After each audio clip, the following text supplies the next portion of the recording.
Praise the lord. మన పరిశుద్ధుడు, మన విమోచకుడు యేసుక్రీస్తు వారి శక్తి కలిగిన నామంలో ఈ రోజున దేవుడి వాక్య ధ్యానంకు ప్రతి ఒక్కరికి మన దేవుని పేరట వందనాలు. యేసు ప్రభువు అనేకులకి ఒక వింత, ఒక రోతగా అనిపిస్తుంది. ఇదే పరిస్థితిని, ఇప్పుడున్న పరిస్థితిని కొన్ని వేల సంవత్సరాల కిందట నోవహు అనుభవించాడు. మనకు చెప్పబడినటువంటి వాక్యమే నోవహు కూడా దేవుని చేత పొందుకుంటాడు. పొందుకొని ఇప్పుడు ఒక రోత చులకనగా చూడబడుతున్నటువంటి ఈ మనుషుల చేత దూషించబడి, ఆ దూషించబడినటువంటి మనుషులతో పాటు నశించిపోకుండా దేవుని చేత హెచ్చరించబడి సేపుగా దేవుని చేత ఒక పక్కన పెట్టబడతాడు. దేవుని చేత పెట్టబడతాడు. దేవుడు ఏం చేస్తాడంటే ఆ మనుషుల్ని భద్రంగా ఒక దగ్గర కాపాడుతా తగినటువంటి ఇన్స్ట్రక్షన్స్, సూచనలు ఇచ్చుకుంటా నోవహుని నడిపిస్తూ ఉంటాడు. ఆ సిచ్యువేషన్ ఇప్పుడు మనకి ఎదురవుతా ఉంది. సేమ్ టు సేమ్, ఏ మాత్రం మార్పు లేదు. ఆ రోజున దేవుడు నోవహుతో మాట్లాడి, నువ్వు ఎలాగ నడుచుకోవాలి, నశించిపోకుండా, అవిధేయులైనటువంటి వారితో నశించిపోకుండా నిన్ను నువ్వు కాపాడుకోవడంతో పాటుగా నీ కుటుంబాన్ని ఎలాగా భద్రపరచుకోవాలో నేను నీకు చెప్పినట్లుగా నువ్వు నడుచుకున్నట్లయితే అవిధేయులైనటువంటి వారు ఇప్పుడు ఒక రోత అని అసహించుకుంటూ ఉన్నారు చూడండి, వాళ్ళతో పాటు ఆ నోవహు కుటుంబం నశించిపోకుండా కాపాడబడ్డది. ఆ మనుషుని ద్వారానే ఇప్పుడు మనుష్య జాతులు భూమి మీద విస్తరించారు. దేవునికే ఘనత కలుగును గాక. ఇప్పుడు మనం అనుసరిస్తున్నటువంటి యేసు ప్రభువు కూడా ఈ రీతిగానే మనలో నడిపిస్తూ ఉన్నాడు. ఈ రీతిగానే చెప్పి మరి మీరు ఇలా ఉండండి, మీ జీవితానికి నెమ్మది కలుగుతుంది, రక్షించబడతారు. ఆ రోజున నోవహుతో దేవుడు చెప్పినటువంటి వాక్యాన్ని ఒకసారి ధ్యానించుకుందాము. ఆదికాండంలో 6వ అధ్యాయము 13వ వచనం. దేవుడు నోవహుతో, సమస్త శరీరుల మూలముగా భూమి బలాత్కారముతో నిండి ఉన్నది గనుక నా సన్నిధిని వారి అంతము వచ్చి ఉన్నది. ఇదిగో వారిని భూమితో కూడా నాశనము చేయుదును.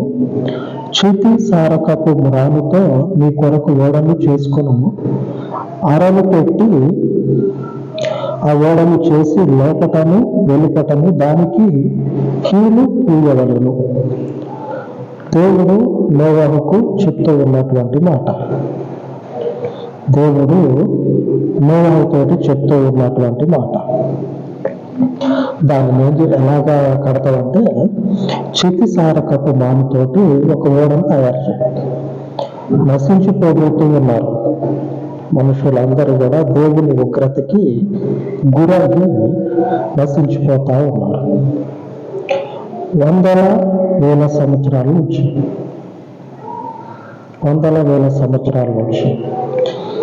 అలాగ వస్తూ ఉన్నటువంటి వారి పాపము వారిని పట్టుకొని వారిని నాశనం చేసేంతగా పెరిగిపోయింది.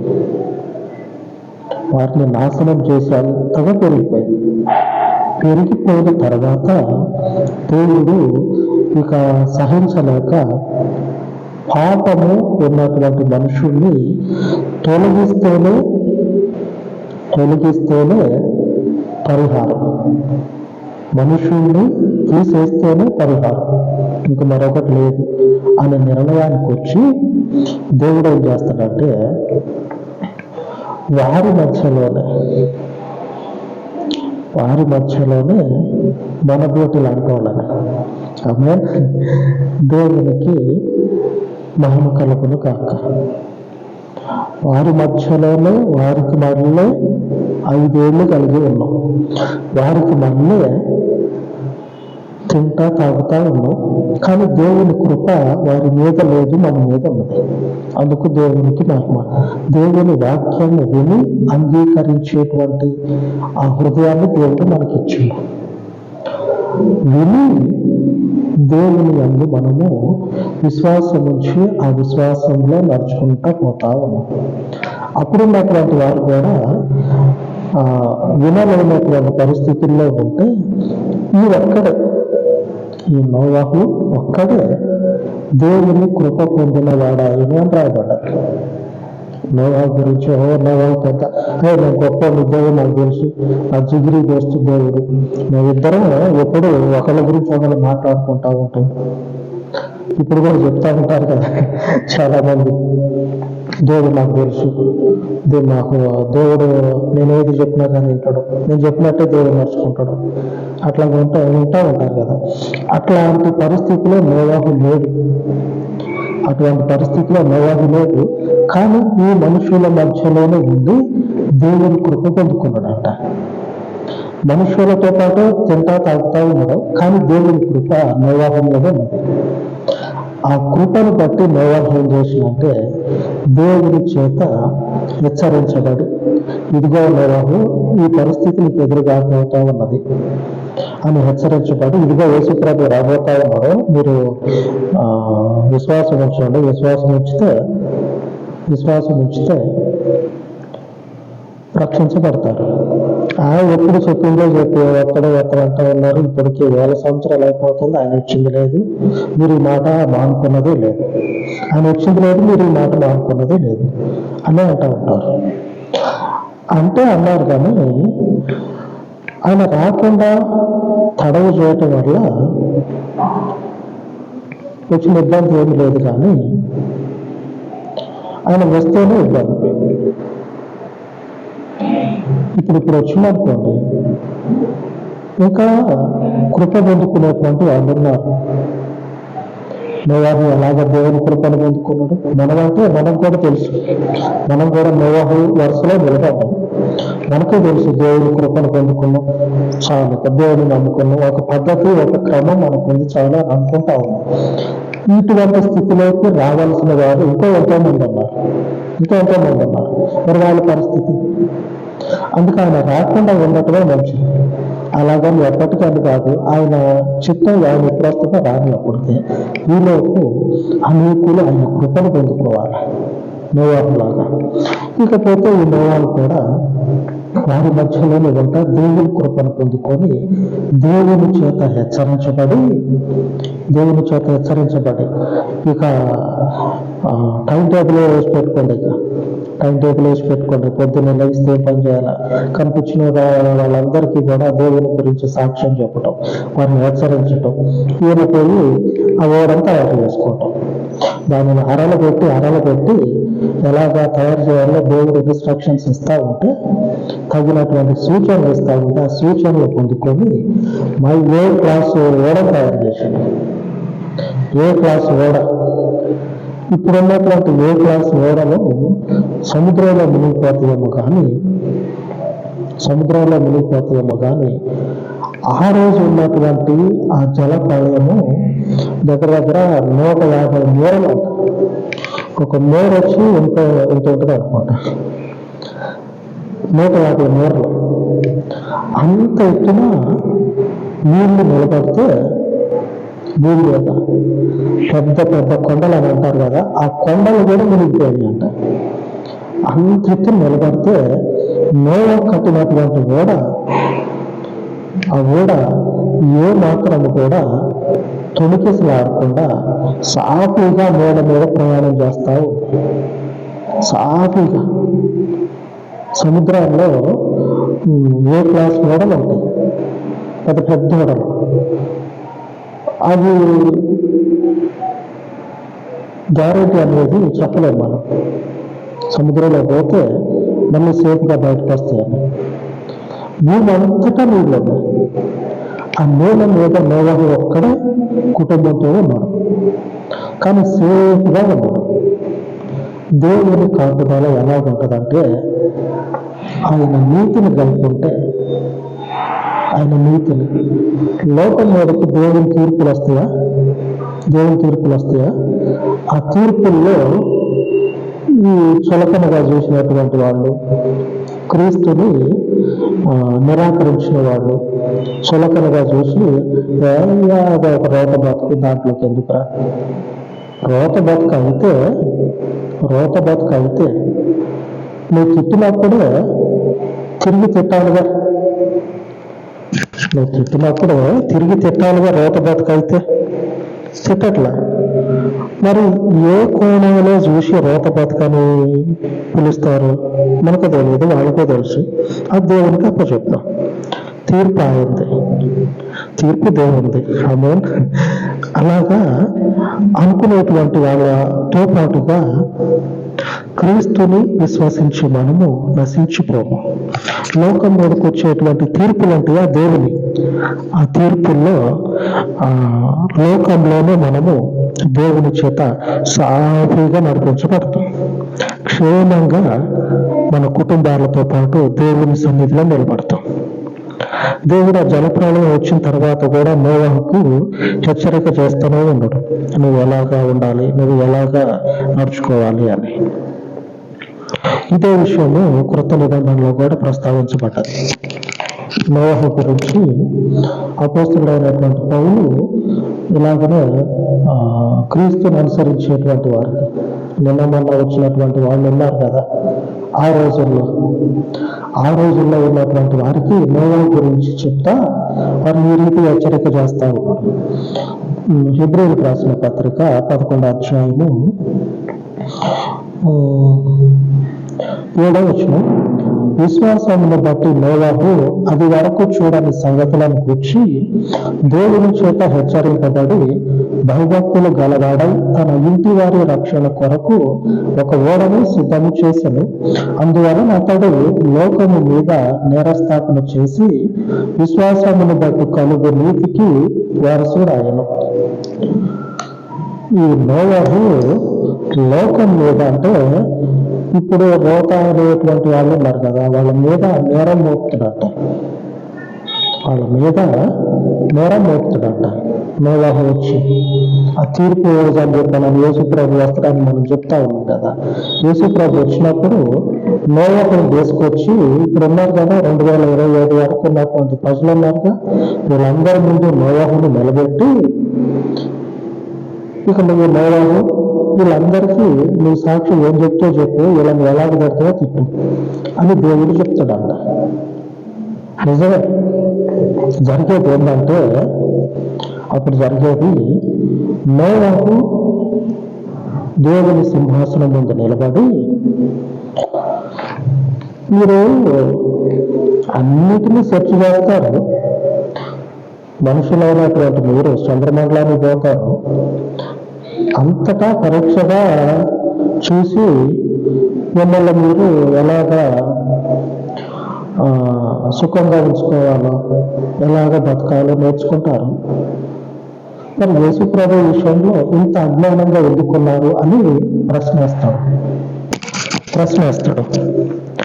ఎందుకంటే నోవహు సమయంలో ఒక మనుషుడు నోవహు దగ్గరకు వచ్చి హెచ్చరించిన దాఖలాలు లేవు. నోవహు దగ్గరికి ఒక మనుషుడు వచ్చి దేవుని చేత పంపబడి, ఇదిగా ఇటు రాబోతుంది, ఇప్పుడు దాకా బతికిన బతుకు చాలు, సంపాదించిన సంపాదన చాలు, నీ బతుకు, నీ కుటుంబం, నీ ఆత్మ, ఇప్పటి నుంచి వీటి గురించి ఆలోచించాలని దేవుని చేత పంపబడినటువంటి మనుషుడు ఎవరు లేకపోగా, దేవుని చేత పంపబడినటువంటి మనుషుడు ఏ మాట చెప్తాడో ఆ మాట హృదయంలో పెట్టుకొని ఆత్మ కొరకు, శరీరము కొరకు, కుటుంబము కొరకు, వారి క్షేమం కొరకు పాకులాడిండు అప్పటి రోజుల్లో. ఇప్పుడు నోవాహు ఏమని అడుగుతాడంటే నేరం మోపుతాడంట మన మీద.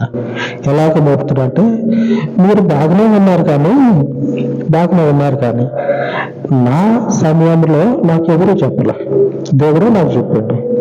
నేను దాని తగ్గట్లుగా ప్రణాళిక వేసుకొని దేవుని చిత్తానుసారంగా నడుచుకున్నా. మీ సమయంలో దేవుని చేత ఒక మనుషుడు వచ్చిండు, రక్షకుడు అని ప్రకటించుకున్నాడు. మనుషుల మధ్యలోనే పునరుద్ధానుడిగా తిరిగి లేచిండు. ఆ పునరుద్ధానుడిగా తిరిగి లేచిన మనుషుడే మీ మధ్యలోనే మీరు ఊహించినటువంటి కార్యాలను జరిగించడం పక్కకు పెడితే, మీ కళ్ళతో మీరు చూసినటువంటి మనుషులే నమ్మి ఆయనను గూర్చి సాక్ష్యం చెప్తా ఉన్నారు. మీరు ఎందుకు నమ్మలా? నాకు ఇట్లా చెప్పిన వాళ్ళు ఎవరు లేరు. నేను నమ్ముకున్నా. దేవుడు నాకు ఒక మాట చెప్తే నేను నమ్మి ఆ రోజు వచ్చినటువంటి దేవుని తీర్పులో నుంచి జంప్ అయిపోయా, తప్పించుకున్నా. దేవుని తీర్పులో నుంచి కప్ప దూకిన అవతలకి. ఆమె దేవునికి మహిమ. ఆమేన్. మీరు ఇంతగా దేవుని సేవకులు మీరు దూషించినా సరే పడి దేవుని గురించి చెప్తామంటే మీరు ఎందుకు నమ్మలా అని ఈ నోవాహు ఆ రెండవ రాకడలో క్రీస్తు వచ్చినప్పుడు ఈ తరం ఎవరైతే ఉన్నారో వీళ్ళందరి మీద నేరాన్ని మోపుతాడంట. అందుకే దేవుడు మనకి ఈరోజు విశ్వసించిన మనకి ఒక మంచి వాగ్దానం దేవుడు ఈరోజు మనకి ఇస్తా ఉన్నాడు. ఒక మంచి జీవ వాక్యాన్ని దేవుడు మనకు సెలవిస్తా ఉన్నాడు. ఈ రోజున వాక్య ధ్యానంలో భాగంగా దేవుని వాగ్దానము సామెతల గ్రంథము 13వ అధ్యాయము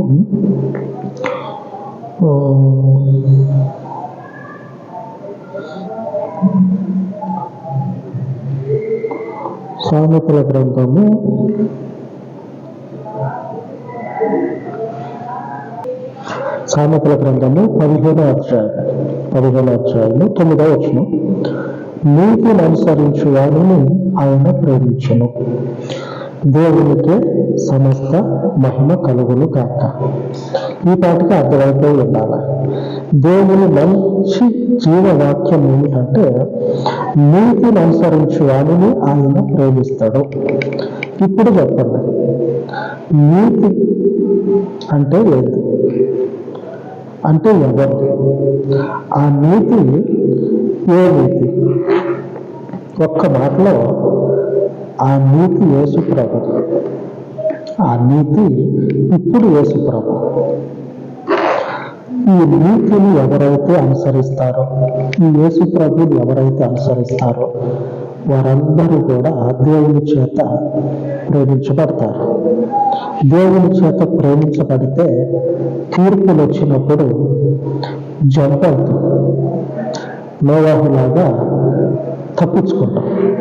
ఆమె ఆ పరిశుద్ధుడు, ఆ నీతిమంతుడు ఈ రోజున మన జీవితాల్లో ఉన్న రీతిగా తెలియనటువంటి వారి జీవితాల్లో కూడా ఉండాలి. ఆయన ఆ కృపను వారి మీద కుమ్మరింపచేయాలి. నోవాహుకి ఎలాగ చూపించిండు, మనకు ఎలాగ కనపరచండు, అలాగనే నీతిని అనుసరించేటువంటి వారిని ఆయన ప్రేమిస్తాడంట. ఈ నీతిని అనేకులు అనుసరించాల. అలాగే ప్రార్థించుకుందాం.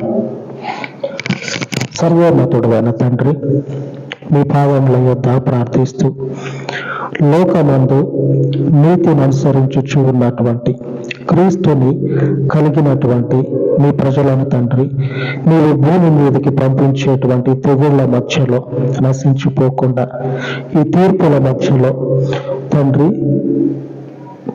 నాశనము కాకుండా నీ నీతిని అనుసరించి నీ నీతి చేత నింపబడి క్రీస్తు యొక్క చేతి నీడలో సంరక్షించబడుచు కాపాడబడుచు నీ నిత్య రాజ్యములకు మమ్మల్ని సిద్ధపరచుచు ఉండగా నీ రాజ్యములో మమ్మను నిలబెట్టమని, అలాగే ఈ స్థితిని తండ్రి తెలుసుకోలేనటువంటి పరిస్థితులలో ఉన్న అజ్ఞానముతోటి